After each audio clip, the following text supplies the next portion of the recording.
I mean, not a good weekend. I mean, if you've seen Toby today, Toby believes so much, just like a lot of us, in Enyimba. We knew it was tough for Pillars, but we were thinking that Enyimba would pull it through. And yes, they held out for 80 minutes before they fell apart. Toby will be joining us on Sports Tonight. We'll be taking a look at Nigerian clubs on the continent. It was a sad story. We will also be looking at state FA Cup finals as well on Sports Tonight. Join us again.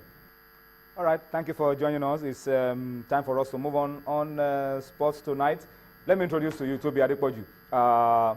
Toby, put up a smile on your face. It's you know, when you are down, the next place to come is up. Yeah.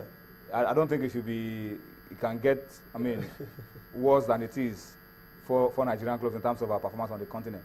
Many years now, we fail to even get to the group phase. It's really tragic. Yep. So Toby, welcome to Sports Tonight. Yeah, good to be here too. All right. Onye, disappointment. Anyway, before we talk about Enyimba and Kano Pillars, let's just bring you results first of all. Confirmation of the results of the CAF Champions League. Kano Pillars, we knew they had a mountain to climb. Toby, yeah. Were you expecting a miracle? Because you were one of those expecting a miracle. Yeah, I think I was not expecting a miracle. You know, when you considered 4 goals on the road and you failed to score goals, put too much under pressure when you play on top. You need to score 4 goals to balance result. And no, they didn't need. They needed 4 goals to take it to balance the result and then score 1 more to move to the next round. And we all knew it would happen because. And guess what? The Moroccans were the ones that scored first. You know, so they needed 6 goals. No, we knew these Moroccans are more compact. They look more tactical. They are just better than Pillars. I think everything got wrong for Pillars from the accident they got. Some key players were missing because we need to stay this. Also, Gambo and Obiozo's synergy was missing the attack. They could not combat goals up front. They were wasteful. At the moment, they looked jittery. At the back, they looked very flat. And Theophilus could not help. And expectedly, all I was expecting Pillars to do is get the victory just to console their fans. A compensation for their support. I never thought they could just overturn that. Never thought that the miracle will happen. No. If we have excuses for Pillars, the accident, injury to key players, psychological, downturn in their fortunes in terms of the accident and everything, what excuse can we give for Enyimba? Well, Tony, I crave your indulgence to go back to Pillars before I come to Enyimba. I think this is it's an issue very dear to my heart. For every issue, there are remote and immediate causes. The immediate causes are what we saw on Saturday. You see, for me, when a team qualifies for a continental competition, they have gone through 38 grueling games, traveling around the world. They had a management. Traveling around Nigeria? They have a management traveling around Nigeria. Then, all of a sudden, you bring a continental committee. I don't have any problem with the composition. Great Nigerians. You mean for Pillars? Yes, administrators. But the problem with the continental committee, Tony, is that you know how it works in Nigeria. The management will feel inferior. Bad. They feel inferior because inferior to the continental committee. All the money that will be used to prosecute the CAF Champions League will come through the continental committee. And what happens is that there will be sabotage in the team. So you feel that was what happened for Pillars? And it has happened twice now. It is really clear it's not working for them. It has happened twice. Before they have a different committee for continental, a different committee for the league.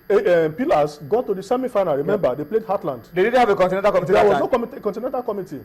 So when you bring in a continental committee, there's division. There's division because some players will obviously switch allegiance to the continental committee or with the original management, and you have already created division in the team. So I think whoever advised the governor on that should have a rethink going forward. Then secondly, they had an accident. That one was an unforeseen situation. Nobody force majeure.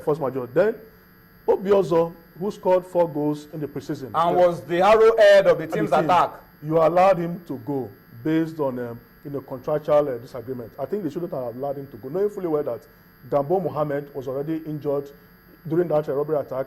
he couldn't play. Who will score the goals? Who will score the goals? And even for many reasons, we are still unclear why Obiozor left camp, because we saw on the eve of a Continental game, Obiozor just left the camp. He was added bite, and I think even I think a lot of things need to be checked about Pillars, especially for Obiozor case, because he was instrumental, he was key, he has really settled down, and he's one player we look up to get goals for Kano Pillars, and everything just fell apart. And it's something we need to check. We are still unclear on reason why Obiozor left. Why did Christian Obiozor? Why did he leave Pillars on the eve of a Continental engagement? Okay, let's leave that for a while. Let's talk about Enyimba. Let's talk about Enyimba. Yes, so talking for Enyimba, you remember Bobby Sokari. Bobby Sokari for 80 minutes. For 80 minutes. Look at this picture. This is the incident that got Bobby Sokari the red card. He had lost the ball, and the Egyptian was going on, and I don't think it was close to Enyimba's goal area. And he just fouled the guy, and second bookable offense. He was down. Enyimba considered a penalty in the 80th minute. Just at the end of 90 minutes, the second goal came in. So it's really. So I think the issue a sad story for a team that played behind closed door without fans. So I think the case of Enyimba is very peculiar. If you remember, in 2003, I was part of the team traveling around Africa when they conquered Africa. And the difference is that they had a governor. You see, that's what we've been saying about institutions and not personalities. They had a governor in Ojis Okalo who personally took interest in the team, funded the team. When they were traveling in areas that had difficult flight arrangements, he came up with private jets. No, are we saying we can't get things right if the governor does not show up? That's what I'm saying. That's what I'm saying. That there should be institution. By now, Enyimba should have built some structures that will sustain the team. They missed it in the first leg. They missed their chances in the first leg. If they had scored 2-3 goals in the first leg, yes, we can say that. Then secondly, Tony, the team is not. They complained about officiating. They said the Tunisian referees. Is not something you can control. But if a referee 80 minutes, it was still 0-0. At what point did the officiating come against you? In a stadium, look at the game. Look at the stadium. Empty stadium. Behind closed door. I don't want to dwell on officiating because officiating is something you cannot control. Go there. And it's always your word against the words of the other team. Absolutely. They were saying that they got a North African referee. I beg to disagree, because when we played the 2004 final at Abuja Stadium, it was a referee from Benin Republic. Yes. Who officiated. And when we went to Tunisia, it was a Nigerian referee. So these things happen in CAF football. has a way of balancing the issue of officiating. But I think Enyimba at this moment need more funding. You think it's a funding issue? It's a funding issue. The players are poorly motivated, complaining, going on strike every time. That is it, Tony. You see, this thing at the stage when you are not motivated, it gets to a crucial stage in the game. You begin to ask yourself questions. What am I doing? What am I even punishing myself? But Tony, I really want to take an answer for his word, because I saw the team before they depart for this game, and he said the players, because we really asked him about motivation of these players, because we knew you need to motivate your players while going on the continent. He said the players are motivated enough to get